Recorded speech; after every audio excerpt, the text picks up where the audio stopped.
When Desiree was arrested, she became a symbol of all that was wrong with zero-tolerance policies in the United States.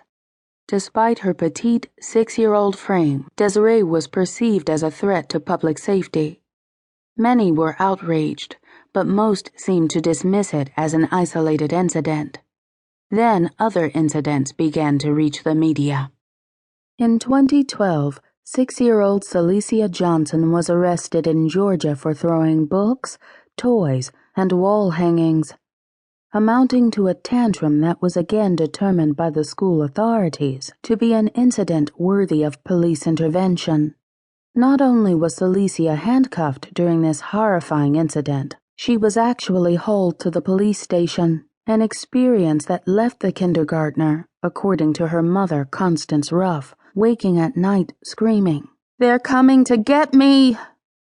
This episode was followed by one in 2013 involving 8-year-old Jemiah Rickman, an autistic child who suffered from depression and separation anxiety.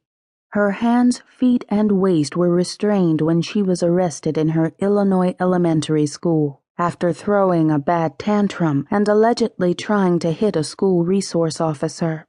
Following her removal from campus, Jemiah, despite her special needs, was held in the police car for almost 2 hours. And there were others, most of which did not make the nightly news. Today, Black children are 18% of preschool enrollment, but 42% of preschool-age children who have had one out-of-school suspension, and 48% of preschool-age children who have experienced more than one out-of-school suspension.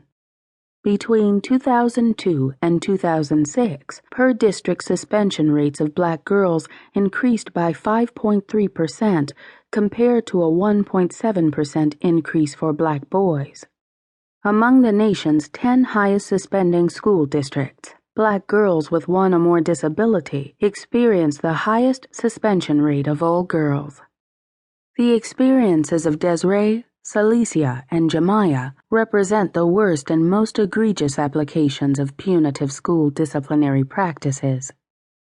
However, from coast to coast, Black girls tell stories of being pushed out of school and criminalized for falling asleep, standing up for themselves, asking questions, wearing natural hair, wearing revealing clothing, and in some cases engaging in unruly, although not criminal or delinquent, acts in school.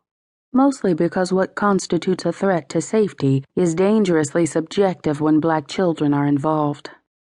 What's happening is about more than whether or not girls are sitting in the back of a police car because of a tantrum.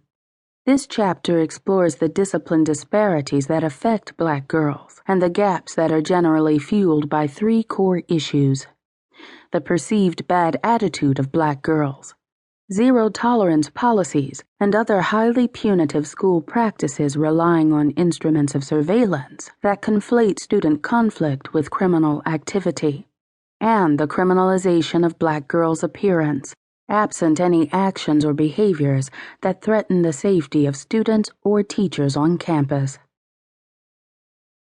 They're not docile. I once asked a classroom of college students how they would describe the Black girl attitude. "Neck rolling," one student yelled out. "Eye rolling, finger snapping," said another student. "Just ghetto," said another. It's infamous, that attitude.